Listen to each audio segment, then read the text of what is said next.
बिस्मिल्लाहिर्रहमानिर्रहीम। अस्सलाम वालेकुम स्टूडेंट्स, क्या हाल है जी? कैसे हैं आप सब? उम्मीद करता हूँ आप सब खैरियत से होंगे। स्टूडेंट्स, मैं हूँ मोहम्मद इब्राहीम, आपके चैनल डायमेंशनल फिज़िक्स से। और प्यारे स्टूडेंट्स, आज हम डिस्कस करने वाले हैं class 9th physics 2025 Punjab text book board chapter number 7। Students, हम डिस्कस कर रहे हैं थर्मल प्रॉपर्टीज़ ऑफ मैटर। और आज का हमारा टॉपिक है जी exercise multiple choice question of chapter number 7। Students, mark कर लें कि आपके जो 9th और 10th के एग्ज़ाम हैं उसमें अक्सर जो आपके बोर्ड में एग्ज़ाम में एमसीक्यूज़ आते हैं वो आपके एक्सरसाइज बेस्ड एमसीक्यूज़ होते हैं। तो आज का लेक्चर काफ़ी इंपॉर्टेंट है। फर्स्ट एमसीक्यूज़ आपके सामने डिस्प्ले पर है 7.1, how do the molecules in a solid behave. Students, हम ये थ्योरी में प्रीवियस पढ़कर आए कि in case of solids the molecules vibrate about their mean position.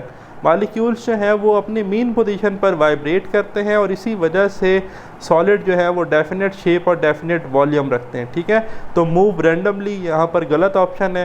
Rotate and vibrate randomly at there on position, ये भी गलत है। Move in a straight line from hot to cold ends, नहीं, ये भी गलत है। 7.2 आपके पास है, what type of motion is of the molecules in a gas. Gas molecules have random motion, beta आप मार्क कर लेंगे जी।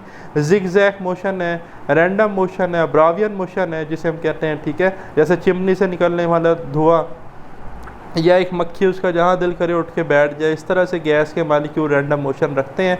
तो लीनियर मोशन नहीं रखते जी, ऑप्शन ए गलत है। वाइब्रेटरी मोशन नहीं रखते, गलत है। रोटेटरी मोशन नहीं रखते, डेल्टा भी गलत है। तो बीटा करेक्ट है जी 7.2 का। फिर आपके पास है जी 7.3, टेम्परेचर ऑफ अ सब्सटेंस। जी हमने डेफिनेशन पढ़ी, temperature of a substance is the degree of hotness और कोल्डनेस। कोई ऑब्जेक्ट कितना ज़्यादा गर्म कितना ज़्यादा ठंडा है वो उसका टेम्परेचर होता है। तो चार्ली करेक्ट है जी। ए हमारे पास है the total amount of heat content in it, नहीं, गलत है जी। The total number of molecules in it, ये भी गलत है। Depends upon the intermolecular distance, नहीं, ये भी गलत है।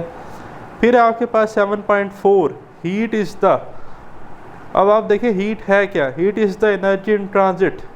हीट क्या है? Energy in transit. और हीट कब ट्रांसफ़र होती है? जब एक बॉडी हायर टेम्परेचर पे हो और एक बॉडी लोअर टेम्परेचर पर हो।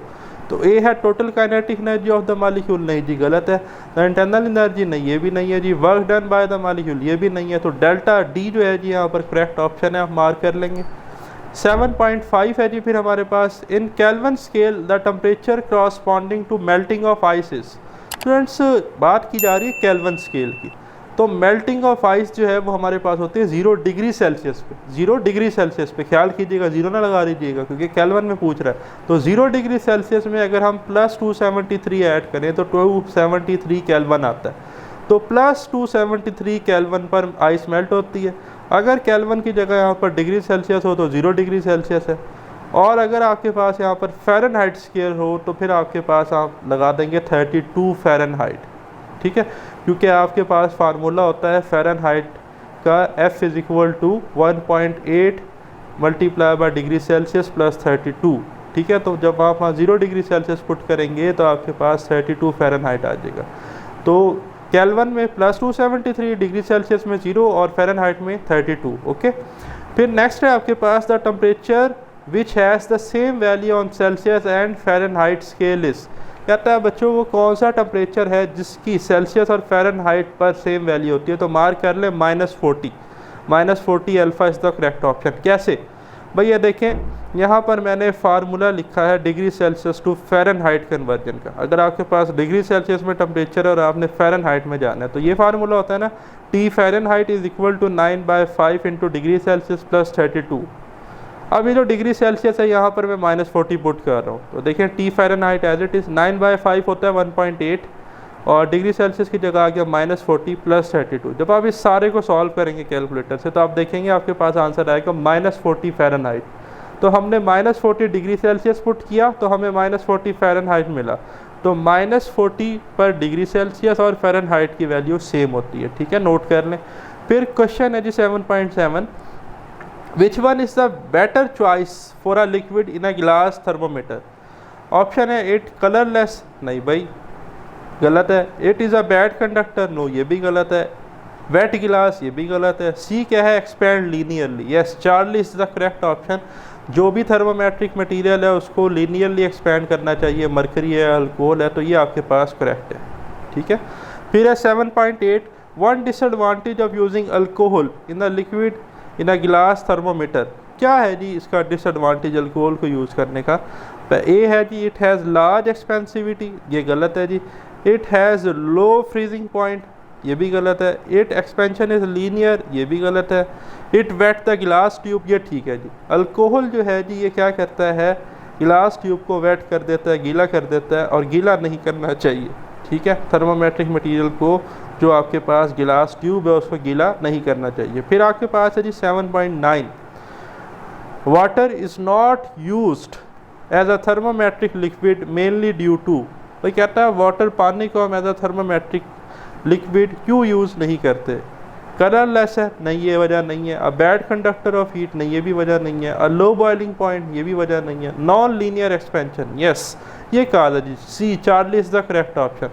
एनॉमलियस बिहेवियर ऑफ वाटर आपने पढ़ा है जी, 4 degree Celsius to 0 degree Celsius जो है वाटर का एनॉमलस बिहेवियर है, ठीक है। या आप अपनी बेसिक क्लासेस में भी पढ़ कर आए हैं, अब नॉर्मल चेंज आता है, ठीक है, वाटर के केस में, तो यही रीज़न है नॉन लीनियर एक्सपेंशन, ठीक है। फिर है जी 7.10, a thermometer has a narrow capillary tube so that it, भाई नैरो कैपिलरी ट्यूब इसलिए होती है give a large change for a given temperature rise, जैसे टेम्परेचर राइज हो तो वो एक लार्ज चेंज, नोटिसेबल चेंज हो, ताकि सेंसिटिविटी क्या हो, इंक्रीज हो सके। बाकी option quickly respond to temperature changes, ये ठीक नहीं है। Can read the maximum temperature, ये भी ठीक नहीं है। Can measure a large range of temperature, ये भी ठीक नहीं है, ठीक है। तो सी आप मार्क कर लें, करेक्ट ऑप्शन है। फिर आपके पास 7.11 है जी, which thermometer is most suitable for recording rapidly varying temperature. हाँ जी, लास्ट टॉपिक हमने पढ़ा था थर्मोकपल थर्मामीटर का, तो उसकी डेफिनेशन में बात लिखी हुई थी कि कहीं पर जो है रैपिडली वेरिंग टेम्परेचर होंगे तो आप जो है वहाँ पर बेस्ट थर्मामीटर है थर्मोकपल थर्मामीटर, वो इस्तेमाल करेंगे, ठीक है।